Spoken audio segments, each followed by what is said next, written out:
Shalom Bapak Ibu Saudara-saudara sekalian, kini kita hendak mendengarkan pemberitaan firman Tuhan. Mari kita berdoa. Bapa di surga, kini firman-Mu hendak diberitakan. Urapi hamba-Mu pengetahuan, pengalaman, talenta, persiapan. Kuduskanlah semuanya itu, juga kesehatan, kekuatan fisik.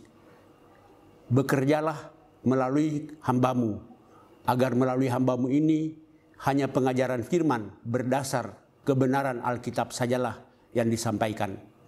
Urapi umat-Mu yang beribadah di rumah masing-masing. Biarlah setiap orang yang beribadah dan mendengarkan firman ini juga oleh kuasa Roh Kudus dituntun untuk memperoleh pengetahuan, kebenaran, hikmat, kebijaksanaan dan kearifan melalui pemberitaan firman ini oleh kuasa Roh Kudus. Bersabdalah ya Tuhan, kami siap mendengarkannya. Dalam nama Tuhan Yesus kami berdoa. Amin. Pembacaan Alkitab sesuai dengan buku Almanak Kristen Indonesia dari PGI adalah dari kitab Kejadian pasal 22 ayat 1 sampai dengan ayat yang ke-14. Kejadian pasal 22 ayat 1 sampai dengan ayat yang ke-14. Setelah semuanya itu, Allah mencobai Abraham. Ia berfirman kepadanya, Abraham, lalu sahutnya, ya Tuhan.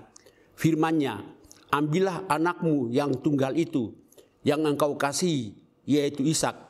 Pergilah ke tanah Moria, dan persembahkanlah dia di sana sebagai kurban bakaran pada salah satu gunung yang akan kukatakan kepadamu. Keesokan harinya pagi-pagi, bangunlah Abraham. Ia memasang pelana keledainya dan memanggil 2 orang bujangnya bersama Ishak, anaknya. Ia membelah juga kayu untuk kurban bakaran itu. Lalu berangkatlah ia dan pergi ke tempat yang dikatakan Allah kepadanya. Ketika pada hari ketiga Abraham melayangkan pandangannya, kelihatanlah kepadanya tempat itu dari jauh. Kata Abraham kepada kedua bujangnya itu, tinggallah kamu di sini dengan keledai ini. Aku beserta anak ini akan pergi ke sana. Kami akan sembahyang. Sesudah itu kami kembali kepadamu. Lalu Abraham mengambil kayu untuk korban bakaran itu dan memikulkannya ke atas bahu Ishak anaknya, sedang di tangannya dibawanya api dan pisau. Demikianlah keduanya berjalan bersama-sama. Lalu berkatalah Ishak kepada Abraham ayahnya, Bapa, sahut Abraham, ya anakku. Bertanyalah ia, di sini sudah ada api dan kayu, tapi di manakah anak domba untuk kurban bakaran itu? Sahut Abraham, Allah yang akan menyediakan anak domba untuk kurban bakaran baginya. Anakku, demikianlah keduanya berjalan bersama-sama. Sampailah mereka ke tempat yang dikatakan Allah kepadanya. Lalu Abraham mendirikan mezbah di situ. Disusunnyalah kayu. Diikatnyalah Ishak anaknya itu. Dan diletakkannya di mezbah itu, di atas kayu api. Sesudah itu Abraham mengulurkan tangannya, lalu mengambil pisau untuk menyembelih anaknya. Tapi berserulah malaikat Tuhan dari langit kepadanya, Abraham, Abraham, sahutnya, ya Tuhan. Lalu ia berfirman, jangan bunuh anak itu, dan jangan kau apa-apakan dia, sebab telah ku ketahui sekarang bahwa engkau takut akan Allah, dan engkau tidak segan-segan untuk menyerahkan anakmu yang tunggal kepadaku. Lalu Abraham menoleh dan melihat seekor domba jantan dibelukar di belakangnya, yang tanduknya tersangkut dalam belukar. Abraham mengambil domba itu, lalu mengorbankannya sebagai kurban pengganti anaknya. Dan Abraham menamai tempat itu Tuhan menyediakan. Sebab itu sampai sekarang dikatakan orang, di atas gunung Tuhan akan disediakan. Demikianlah pembacaan Alkitab. Yang berbahagia ialah mereka yang mendengar firman Allah dan memeliharanya.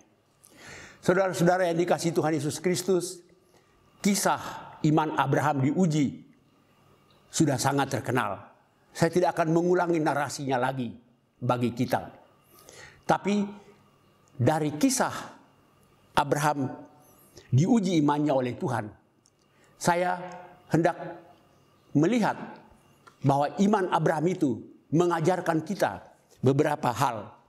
Atau lebih tepat, iman Abraham itu mengandung beberapa dimensi.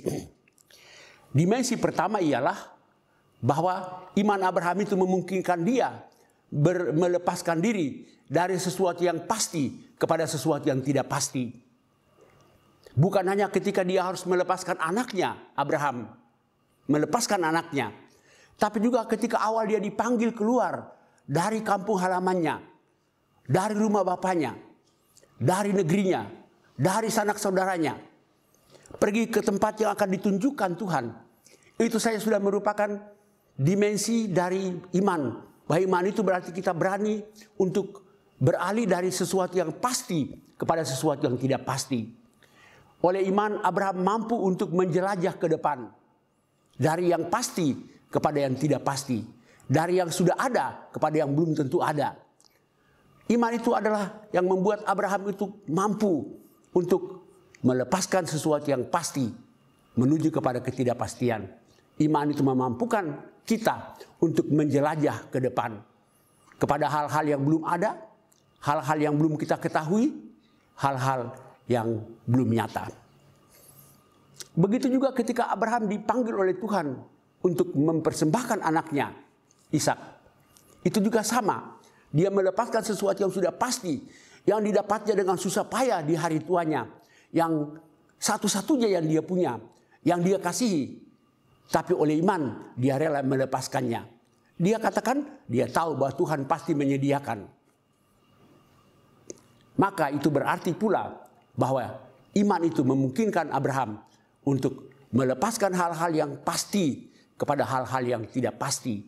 Hal-hal yang sudah di tangan kepada hal-hal yang belum ada di tangan. Itulah dimensi pertama dari iman yang kita pelajari dari iman Abraham. Dimensi yang kedua adalah ketika datang perintah Tuhan kepada Abraham, dia tidak pernah bertanya-tanya, tidak minta keterangan, tidak protes, dia langsung melakukannya. Iman Abraham juga memungkinkan dia untuk melakukan saja apa yang Tuhan perintahkan, tanpa bertanya, tanpa protes, dan tanpa minta keterangan. Walaupun dia tidak mengerti, tapi dia lakukan saja.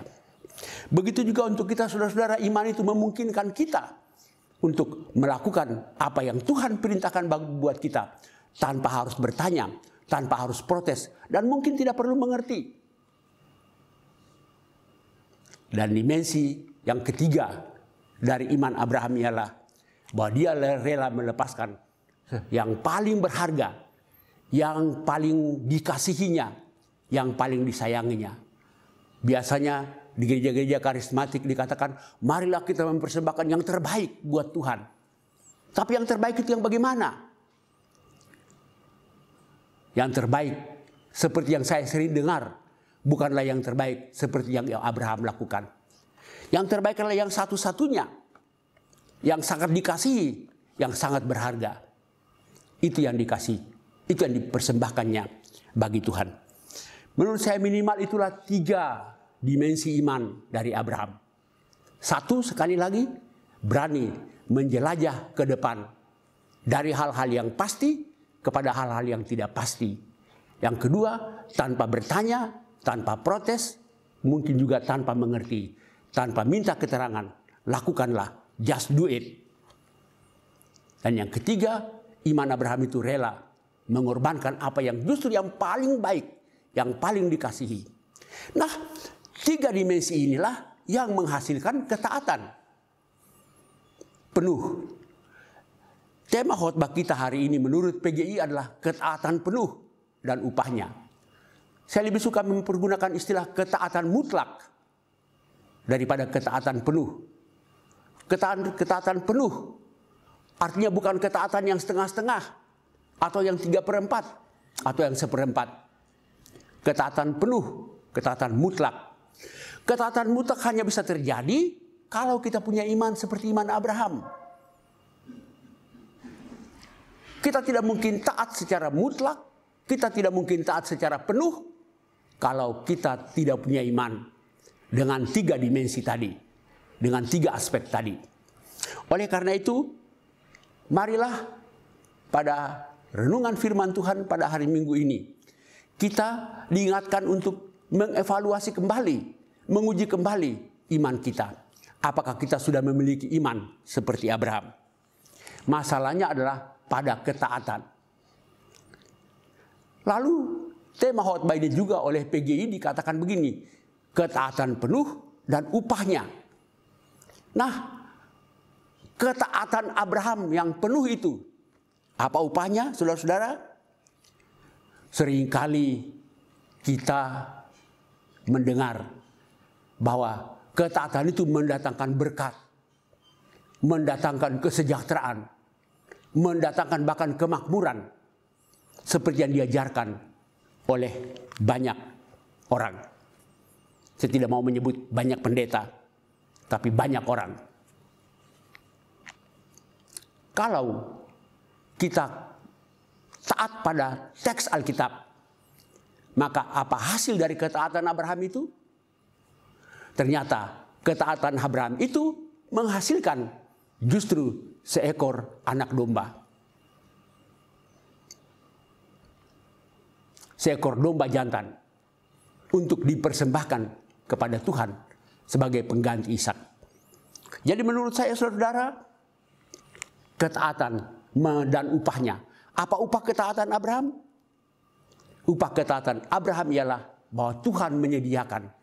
Makanya tempat itu lalu dinamakan Tuhan menyediakan. Yehova Yireh. Tuhan menyediakan. Saya seringkali mendengar banyak orang mengatakan bahwa Yehova Yireh artinya Tuhan menyediakan. Lalu dielaborasi lebih jauh dengan mengatakan bahwa apa saja yang kita butuhkan kalau kita punya iman, Tuhan sediakan. Kalau kita punya iman, kita butuh mobil, Tuhan sediakan mobil. Kalau kita punya iman, kita butuh rumah, Tuhan sediakan rumah. Kalau kita punya iman, kita butuh uang dan kekayaan dan harta benda, Tuhan sediakan. Menurut saya, tidak demikian. Yehova Yireh, Tuhan menyediakan. Betul. Tapi bukan berarti Tuhan menyediakan semua sesuai keinginan kita. Yang Tuhan sediakan apa? Justru yang Tuhan sediakan adalah justru anak domba jantan untuk dipersembahkan kembali kepada Tuhan. Dengan kata lain, kalau yang Tuhan sediakan bukan yang Tuhan sediakan untuk diri kita, tapi untuk Tuhan. Karena yang Tuhan sediakan itu anak domba domba jantan. Domba jantan itu untuk siapa? Bukan untuk Abraham, tapi untuk Tuhan. Oleh karena itu, Yehova Yireh, Tuhan menyediakan. Tapi tidak berarti Tuhan menyediakan sesuatu sesuai keinginan kita dan untuk kepentingan kita. Yang Tuhan sediakan itu adalah untuk kebutuhan Tuhan, untuk dipakai sebagai persembahan bagi Tuhan, bukan untuk kepentingan kita.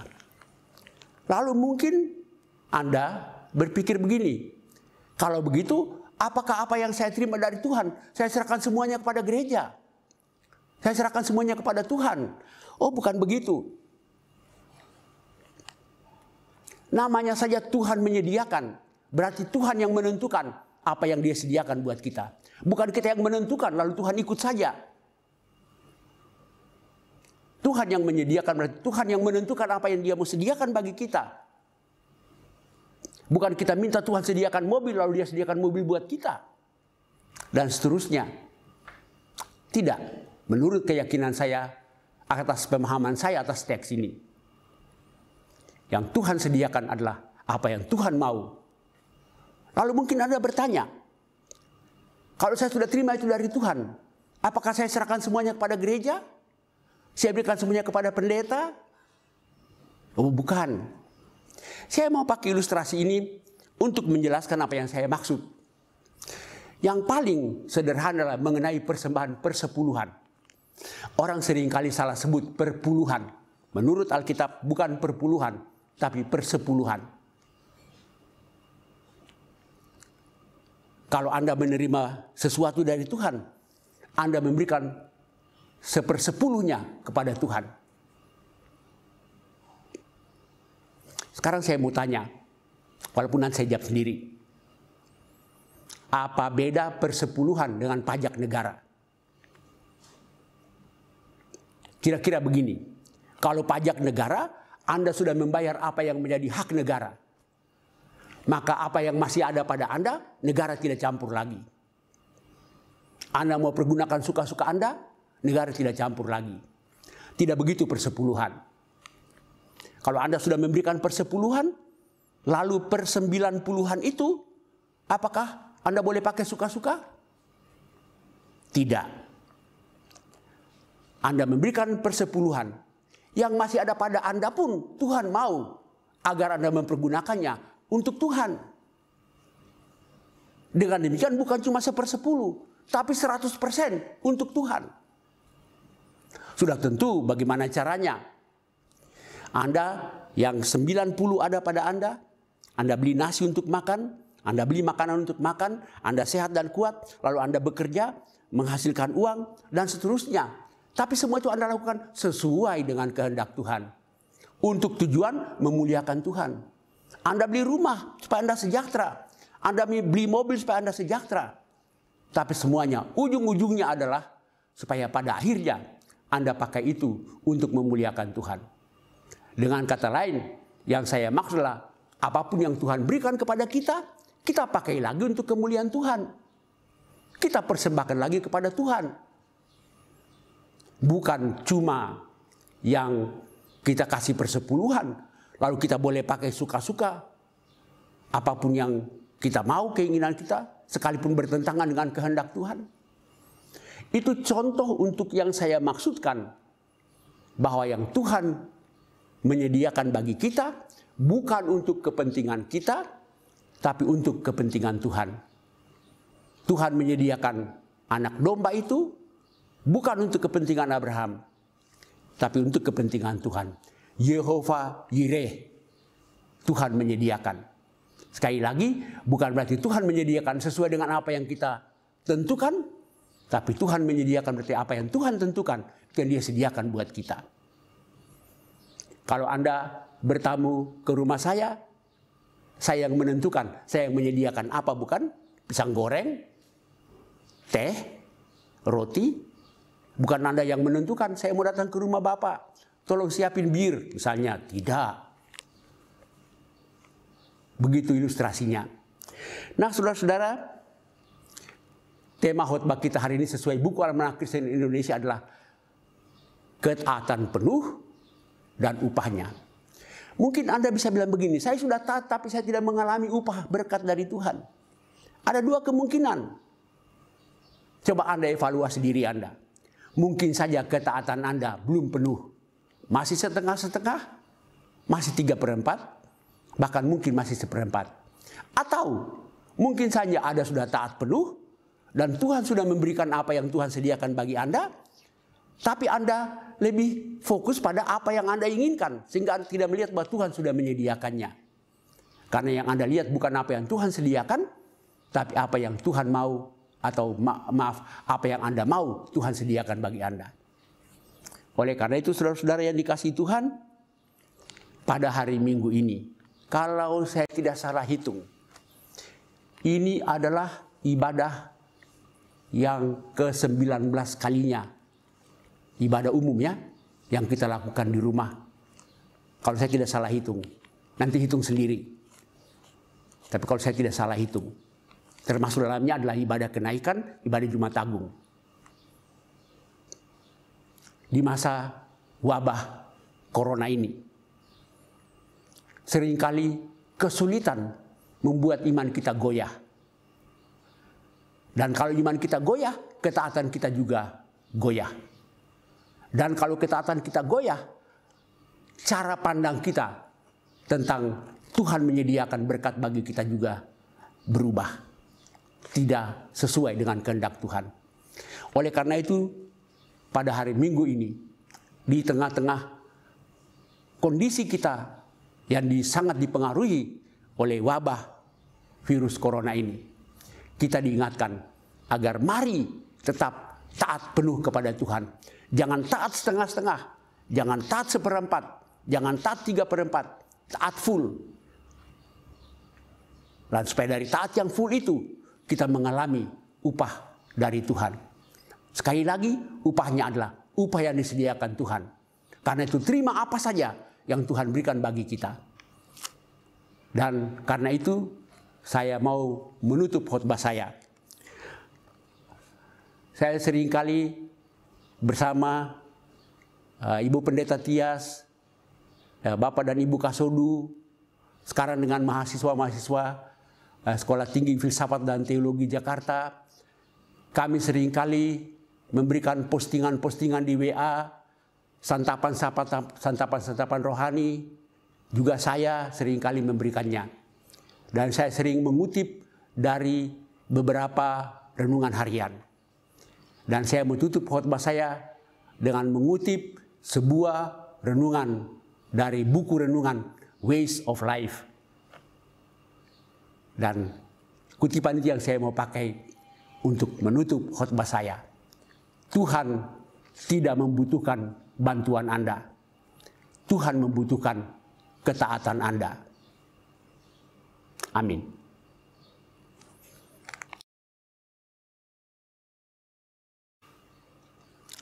Mari kita berdoa. Bapa di surga, kami bersyukur bahwa di hari Minggu ini kami masih boleh beribadah lagi kepadamu. Ibadah di rumah kami masing-masing.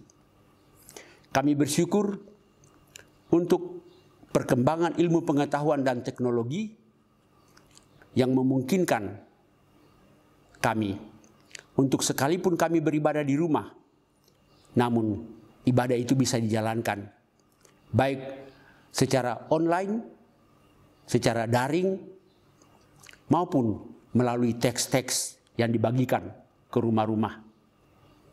Terima kasih Tuhan. Biarlah ibadah kami ini boleh berjalan dalam kehadiran Tuhan di rumah kami masing-masing. Kami belum dapat datang untuk berhimpun di rumah Tuhan. Tapi kami mohon agar di rumah kami ini pun Tuhan mau datang berjumpa dengan kami. Maka hari ini Tuhan kami berdoa untuk pelayanan-pelayanan yang diselenggarakan oleh dan di dalam jemaat kami, PO Kelapa Gading. Kami mohon Tuhan memberkati semua pelayan-pelayan dan pelayanan-pelayanannya sedemikian rupa agar supaya pelayanan itu tetap berdampak bagi pemeliharaan iman umat, pertumbuhan iman umat, dan kesaksian serta pelayanan umat di tengah-tengah dunia yang sekarang ini. Maka kami berdoa ya Tuhan untuk para pendeta, para majelis, pengurus-pengurus komisi, untuk pelayanan-pelayanan tenaga sekretariat, untuk taman kanak-kanak RUT, untuk koordinator-koordinator wilayah. Kami berdoa untuk semua orang yang bertanggung jawab untuk menyelenggarakan pelayanan-pelayanan. Juga pelayanan-pelayanan dilakukan oleh mahasiswa-mahasiswa Sekolah Tinggi Filsafat dan Teologi Jakarta yang Tuhan percayakan untuk ikut membantu pelayanan dan mengambil pengalaman dari pelayanan di gereja kami. Terima kasih Tuhan. Kami mau berdoa untuk mereka yang telah Tuhan tambahkan setahun usia mereka. Kami berdoa semoga Tuhan memberkati mereka dan memberi kepada mereka hari depan yang penuh ceria. Kami berdoa bersyukur bersama Ibu Susanti, untuk bersama Ibu Adriana Indriani Tamarindang, bersama Bapak Arthur Rudolf Manumpil, bersama Bapak Yopi Putirai, bersama Bapak Halomuan Pakpahan, bersama Saudara Rosi Janet Giatari Ginting, bersama Bapak Bonar Frederick Purba, dan bersama saudara Irene Jessica Putri. Kami mohon Tuhan membimbing langkah-langkah mereka, menyediakan berkat-berkat Tuhan bagi mereka, jasmani dan rohani ke depan. Kuatkan iman mereka agar mereka taat penuh dan menerima upah mereka. Kami juga mau berdoa untuk mereka yang sakit dan dalam kelemahan tubuh. Tuhan datang jamah dan berkati segala upaya untuk memelihara kesehatan mereka, untuk merawat mereka dan menyembuhkan mereka, memberikan kepada mereka daya tahan, kesabaran untuk mengharapkan pertolongan yang sempurna dari Tuhan. Kami berdoa untuk Ibu Anawati Tunardi, untuk Bapak Bonar Frederick Purba, untuk Ibu Angelina Maria Larumindwe Takumansang, untuk Bapak Vence Alfred Rompas, untuk Ibu Juliana Albertina Rompas Toar, untuk Bapak Teo Latwi Hamalo, untuk Ibu Teni Latwi Hamalo, untuk Bapak Heri Sunardi, untuk Ibu Kesia Sumarni, untuk Bapak John Sihaya, untuk Bapak Ari Lengkong, dan untuk Ibu Ani Dila Rigite. Bapa di sorga, hamba-Mu menyebutkan mereka satu persatu di hadapan Tuhan. Tuhan yang mengenal mereka satu persatu secara pribadi, dengan kelemahan-kelemahan fisik mereka, dan juga mengganggu dan mungkin melemahkan iman mereka. Kami mohon Tuhan datang, dampingi mereka. Jangan biarkan iman mereka goyah karena kelemahan tubuh ini, melainkan mereka tetap penuh dalam iman, ketaatan, dan pengharapan kepadamu. Kami berdoa juga untuk semua keluarga, apapun yang menjadi pergumulan dalam keluarga-keluarga di jemaat kami, Persekutuan Oikumene Umat Kristen Kelapa Gading. Dan secara khusus pada hari Minggu ini kami mau membawa keluarga-keluarga ke dalam tangan Tuhan.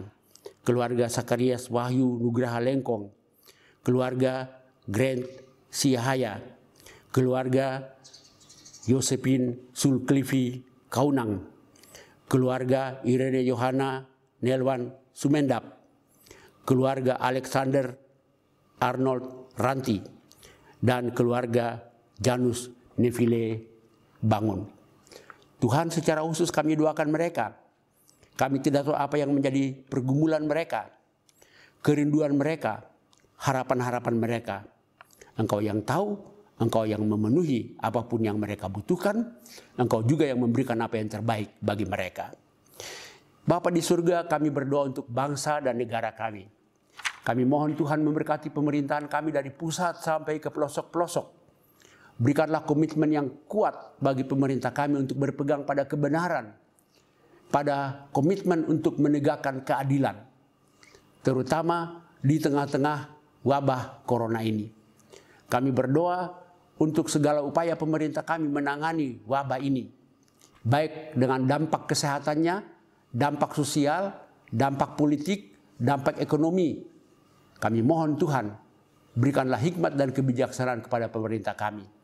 Dan berkatilah semua aparat-aparat dari pusat sampai ke pelosok-pelosok untuk melakukannya, kebijakan-kebijakan diambil dengan ketaatan dan disiplin, dengan ketegasan. Kami berdoa ya Bapa untuk para tenaga medis serta non-medis yang berada di rumah sakit rujukan COVID-19 ini. Mereka yang berhadapan langsung dengan pasien-pasien yang terpapar. Dan risiko mereka terpapar juga menjadi sangat besar. Maka kami berdoa Tuhan, lindungilah mereka, berkatilah mereka. Jauhkanlah mereka dari infeksi ini juga. Kami berdoa bagi mereka yang sudah terinfeksi, yang sedang dirawat. Tuhan tolong, segala perawatan yang mereka terima semoga berdampak bagi kesehatan mereka. Kami berdoa bagi segala upaya penelitian para ilmuwan untuk menemukan baik vaksin maupun obat yang tepat untuk menangkal virus ini. Pada waktunya kami mohon Tuhan, berikanlah kepada mereka hikmat, kebijaksanaan, kecerdasan, dan ilmu pengetahuan untuk memahaminya. Di atas semuanya kami mohon Tuhan, biarlah kami baik secara pribadi, komunitas jemaat, maupun sebagai umat dan bangsa, boleh mengevaluasi diri kami untuk melihat apa yang Tuhan sedang lakukan bagi umat manusia, agar umat manusia boleh merenungkan kembali apa yang Tuhan sedang lakukan bagi umat manusia melalui wabah ini. Terima kasih Tuhan, kami menyerahkan hidup dan kerja kami pekan mendatang ke dalam tangan Tuhan. Tuhan sendirilah yang bercampur tangan dalam apapun yang kami kerjakan, dan semoga dalam pekan depan ini kami tetap mengingat akan refleksi iman kami, ketaatan kami penuh untuk Tuhan, supaya kami juga menerima upahnya. Inilah doa syukur kami, doa syafaat kami. Mohon pengampunan-Mu untuk setiap kesalahan dan kekurangan kami. Lalu kabulkanlah doa kami dalam doa yang Tuhan ajarkan bagi kami. Bapa kami yang di surga, dikuduskanlah nama-Mu. Datanglah kerajaan-Mu, jadilah kehendak-Mu di bumi seperti di surga. Berikanlah kami pada hari ini makanan kami yang secukupnya, dan ampunilah kami akan kesalahan kami, seperti kami juga mengampuni orang yang bersalah kepada kami. Dan janganlah membawa kami ke dalam pencobaan, tetapi lepaskanlah kami dari yang jahat. Karena Engkau yang mempunyai kerajaan dan kuasa dan kemuliaan sampai selama-lamanya. Amin. Mari jemaat silakan berdiri, arahkanlah hati pada Tuhan, dan terimalah janji dan jaminan berkat dari Tuhan. Tuhan memberkati engkau dan melindungi engkau. Tuhan menyinari engkau dengan wajah-Nya dan memberi engkau kasih karunia. Tuhan menghadapkan kepada engkau wajah-Nya dan memberi engkau damai sejahtera-Nya. Dan Tuhan menjaga keluar dan masukmu dari sekarang sampai selama-lamanya. Amin.